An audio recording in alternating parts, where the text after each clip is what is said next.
«Ангелы небесные». Так называется постановка Оренбургского детского театра, которая в эти траурные дни в Северной Осетии. Спектакль рассказывает о бесланских заложниках. Актеры – дети. Вчера они выступили в Беслане. А сегодня постановку увидели во Владикавказе. В Республику творческий коллектив приезжает уже в 3-й раз. Подробности у моих коллег.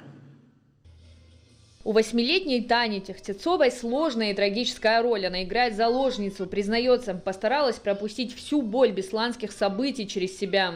Мы сначала ну ладно, как станцуем, споем, расскажем стихи. А потом, когда сюда приехали, мы вчера сходили в школу и это все поняли. И уже мы вчера выступили лучше, чем всегда. Потому что мы это уже все поняли, увидели, и нам стало очень жалко. Когда все отошли, все начали плакать. Еще мы приехали вечером, когда зажигали такие свечки. Этой дружбе между Оренбургом и Бесланом больше 10 лет. Спектакль «Ангелы небесные» о трагических событиях 2004-го. Поставить его решила руководитель детского театра Ирина Бубарева почти сразу после страшных событий в маленьком остинском городке.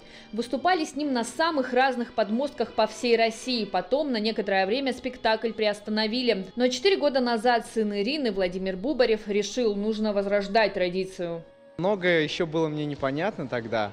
А в этот момент, когда я приехал, как раз закончил колледж, они говорят: а давайте попробуем и восстановим спектакль, и также поедем, подарим людям те эмоции, которые вы дарили. И что-то заинтересовало нас, все начали искать в интернете, смотреть, всем стало интересно, и мы решили все-таки поставим и поедем. Проблем с постановкой не было, говорит руководитель детского театра Ирина Бубарева. Несмотря на юный возраст актеров, а самому маленькому здесь 3 года, каждый из них понял, что значит эта постановка.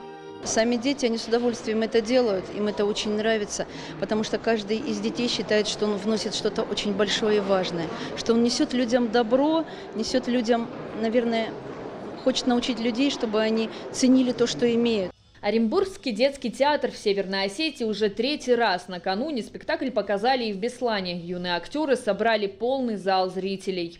Карина Гигалаева, Сабина Гатагова, Чермен Цураев. Новости Осетии.